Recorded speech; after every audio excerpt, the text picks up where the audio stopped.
প্রিয় শিক্ষার্থীরা, কি খবর তোমাদের? পরীক্ষার তো আর বেশি দিন বাকি নেই। খুব চিন্তিত আছো, তাই না? চিন্তা তো হবেই, এটাই স্বাভাবিক বিষয়। তবে দুশ্চিন্তার কোনো কারণ নেই। কারণ আজকে আমরা কথা বলবো তোমরা কিভাবে সৃজনশীল প্রশ্নের উত্তর করবে, যাতে তুমি ভালো মার্ক পাও বা ভালো রেজাল্ট করতে পারো। কারণ তোমাদের অনেকেরই একটা অভিযোগ থাকে, সৃজনশীল পরীক্ষায় ভালো মার্ক পাওয়া যায় না। আমি কিন্তু এর বিশ্বাস করি না। কারণ একটু কৌশল অবলম্বন করলে অল্প লিখে বেশি মার্ক তোলা সম্ভব। তাছাড়া বেশি লেখার মতো সময় তোমাদের হাতে তেমন থাকে না।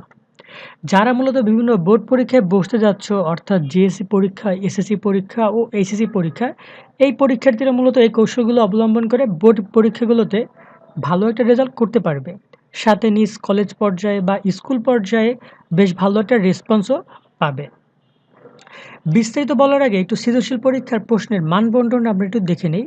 যেখানে ক জ্ঞানমূলক ১ মার্ক হয়, খ অনুধাবনমূলক ২ মার্ক, গ প্রয়োগমূলক ৩ মার্ক, উচ্চতর দক্ষতা ৪ মার্ক, মোট ১০ মার্কের একটা সৃজনশীল প্রশ্ন হয়।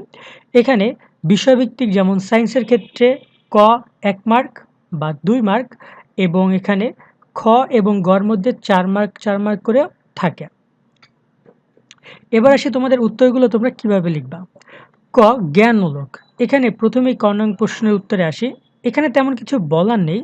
১ মার্কের জ্ঞানমূলক উত্তর দিতে হবে, বইতে যতটুকু আছে তাই লিখতে হবে।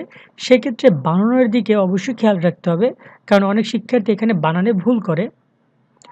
অনুধাবনমূলক, এবার হলো খ নং প্রশ্ন, যেখানে মূলত তোমাদের সবার ভয়ের শুরু। তবে সত্য বলতে ভয় বলতে কিছুই নেই। এর উত্তরটি ২ ভাগে বিভক্ত। একটি হচ্ছে জ্ঞানমূলক, অন্যটি অনুধাবনমূলক।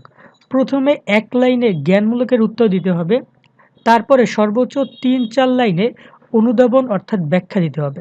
যেমন একটি প্রশ্ন রয়েছে, ওরকম মেয়ে বলতে কী বোঝায়? জ্ঞানমূলক উত্তরটা এরকম হবে যে, ওরকম মেয়ে বিনয় প্রদর্শন করতে গিয়ে দুর্বলতা প্রকাশ করাকে বোঝায়। সেইটুকু জ্ঞানমূলক। এতটুকু উত্তর দেওয়ার পর ৩-৪ লাইনে বিস্তারিত লিখতে হবে, তাতে তোমার ২ মার্ক দিতে তারা বাধ্য থাকবে।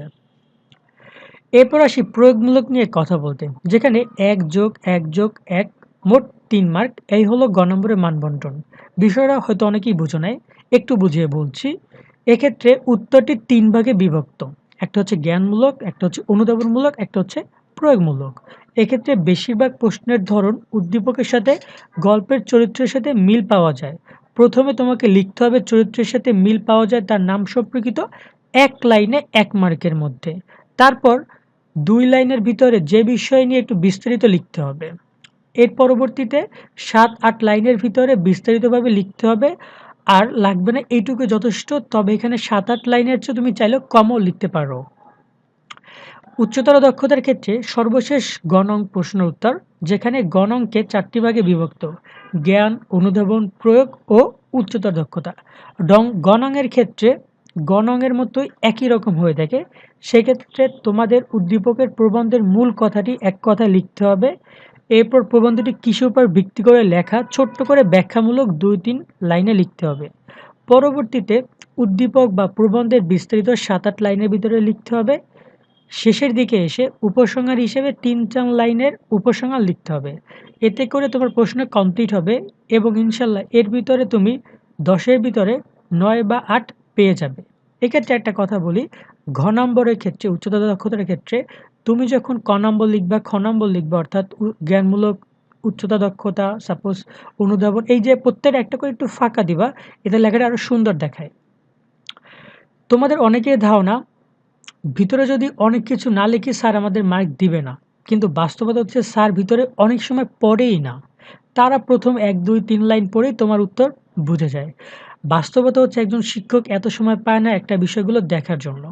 এছাড়াও উপরের যে কৌশলগুলো আমরা তোমাদেরকে বললাম, সেটা যদি তুমি ফলো করো, ইনশাল্লাহ 100% ভালো মার্ক তুমি আনতে পারবে।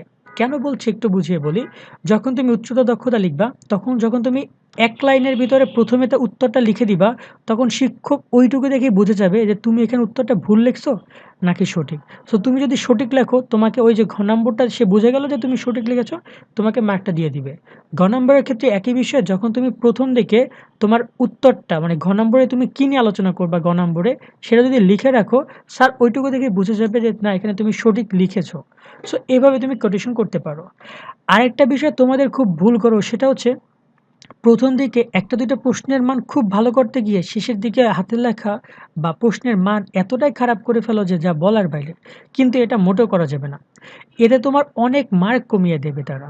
কিন্তু তুমি প্রথম থেকে সবগুলো যদি মোটামুটি লেভেলে করো, তাহলে তোমার অন্ততপক্ষে 5 থেকে 8 মার্ক তুমি বেশি পেতে পারো, স্বাভাবিক বিষয়। ওকে, আশা করি উপরের কৌশলগুলো ভালোভাবে প্রয়োগ করলে ইনশাল্লাহ ভালো একটা কিছু হবে, ভালো একটা রেজাল্ট তুমি করতে পারবা। তোমাদের সকলের জন্য শুভকামনা রইল, ভালো মতো পরীক্ষা দিও। আল্লাহ হাফেজ।